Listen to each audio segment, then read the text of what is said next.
첫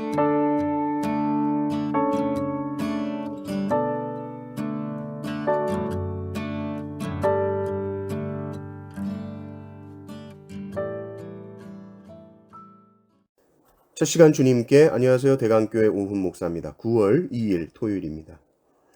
하나님 우리에게 주신 말씀은 잠언 15장 16절에서 33절까지 말씀을 보겠습니다. 가산이 적어도 여호와를 경외하는 것이 크게 부하고 번뇌하는 것보다 나으니라. 채소를 먹으며 서로 사랑하는 것이 살진 소를 먹으며 서로 미워하는 것보다 나으니라. 분을 쉽게 내는 자는 다툼을 일으켜도 노하기를 더디하는 자는 시비를 그치게 하느니라. 게으른 자의 길은 가시 울타리 같으나 정직한 자의 길은 대론이라. 지혜로운 아들은 아비를 즐겁게 하여도 미련한 자는 어미를 업신여기느니라. 무지한 자는 미련한 것을 즐겨하여도 명철한 자는 그 길을 바르게 하느니라. 의논이 없으면 경영이 무너지고 지략이 많으면 경영이 성립하느니라. 사람은 그 입에 대답으로 말미암아 기쁨을 얻나니 때에 맞는 말이 얼마나 아름다운고 지혜로운 자는 위로 향한 생명길로 말미암음으로 그 아래에 있는 수호를 떠나게 되느니라. 여호와는 교만한 자의 집을 허시며 과부의 지게를 정하시느니라. 악한 꾀는 여호와께서 미워하시나 선한 말은 정결하니라. 이익을 탐하는 자는 자기 집을 해롭게 하나 뇌물을 싫어하는 자는 살게 되느니라. 의인의 마음은 대답할 말을 깊이 생각하여도 악인의 입은 악을 쏟느니라. 여호와는 악인을 멀리하시고 의인의 기도를 들으시느니라. 눈이 밝은 것은 마음을 기쁘게 하고 좋은 기별은 뼈를 윤택하게 하느니라. 생명의 경계를 듣는 귀는 지혜로운 자 가운데 있느니라. 훈계 받기를 싫어하는 자는 자기의 영혼을 경히 여김이라. 견책을 달게 받는 자는 지식을 얻느니라. 여호와를 경외하는 것은 지혜의 훈계라. 겸손은 존귀의 앞잡이니라. 아멘. 잠언은 지혜가 무엇인가에 대해서 말을 많이 하죠. 또 잠언은 말할 때에 대조라는 방식을 많이 사용합니다. 그래서 지혜를 말하고 싶으면 그 반대인 어리석음을 설명함으로써 그 지혜를 더 잘 드러냅니다. 오늘 말씀 속에서 우리 몇 구절만 한번 살펴봅시다. 19절을 보면 게으른 자의 길은 가시 울타리 같으나 정직한 자의 길은 대론이라 이렇게 나옵니다. 19절을 보면 게으른 자와 정직한 자가 대조를 이루죠. 근데 게으름의 반대는 이 부지런함인데 부지런함과 대조하지 아니하고 정직과 대조하고 있습니다. 성경에도 여러분 게으른 종 이야기가 나오는데 게으른 종은 주인이 있을 때는 열심히 하고 주인이 안 보면 농땡이를 피웁니다. 부정직한 거죠. 그러니까 게으름은 이 부정직과 연결이 되어 있습니다.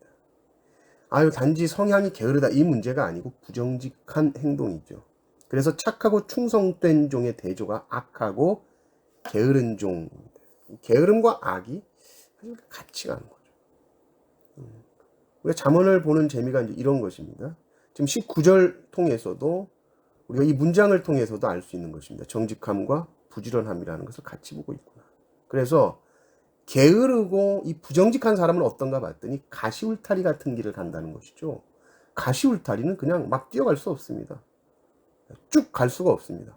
따가운 거, 거치는 것이 있어서 앞으로 가기가 어렵습니다. 게으른 자가 그렇다는 것입니다. 그렇죠? 게으른 자가 뭘 이렇게 쭉 하지 못합니다. 가다 말다. 정직한 자, 부지런한 자는 대로를 걸어갑니다. 거칠 것 없이 형통하게 그 길을 끊임없이 달려갈 수 있다는 것이죠. 20절도 한번 볼까요?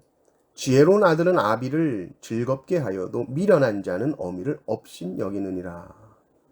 지혜로운 아들은 아비를 즐겁게 하고 미련한 자는 슬프게 한다 이렇게 말하지 않고 업신여긴다 이렇게 말합니다. 그러면 이 말도 아비나 어미를 슬프게 하는 게 뭐냐라고 했을 때 그것이 바로 업신여기는 거라는 것이죠.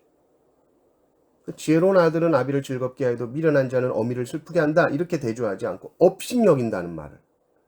그러니까 부모를 가장 슬프게 하는 것이 무엇이냐? 그것은 업신여기는 것. 업신여긴다는 말은 귀하게 여기지 않는다는 것이죠. 반대로 부모를 즐겁게 하는 게 뭐냐? 부모를 귀하게 생각하는 것. 그럼 부모는 기뻐하신다 한 것입니다. 21절도 한번 봅시다. 무지한 자는 미련한 것을 즐겨하여도 명철한 자는 그 길을 바르게 하느니라. 무지한 자는 미련한 것을 즐겨하여도 명철한 자는 미련한 것을 즐기지 않는다 이렇게 말하지 않고 그 미련한 것을 즐기지 않는 그것을 바른 길이라는 걸로 표현하고 있습니다. 그러니까 미련한 것을 즐긴다는 것은 지금 바른 길로 가고 있지 않아요. 너 미련한 것을 즐기고 있고 그건 바른 길이 아니라는 것이죠. 잘못된 길로 가고 있다는 것이고 길 잘못 들면 위험한 것이다 라고 경고하고 있는 것입니다.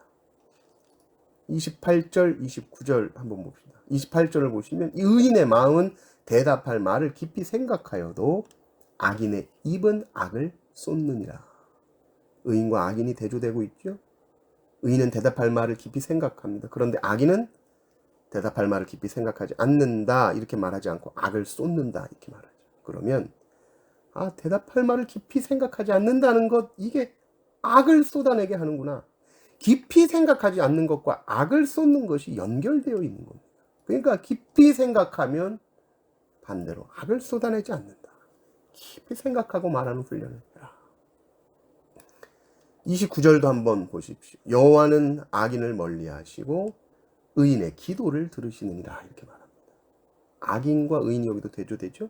악인은 멀리하시고 의인은 가까이 하신다 이렇게 말하지 않고 그 가까이 하신다는 말이 아니라 기도를 들으신다 이렇게 말하는 거죠. 그러니 가까이 하신다는 것은 곧 기도를 들으신다. 멋지지 않습니까? 하나님께서 우리를 가까이 하신 이 행위가 뭐냐? 기도를 들으시는 행위라는 거죠. 하나님과 우리가 친밀해지는 것, 가까워지는 것, 가장 중요한 행위가 뭐냐? 그것은 기도다 하는 것입니다.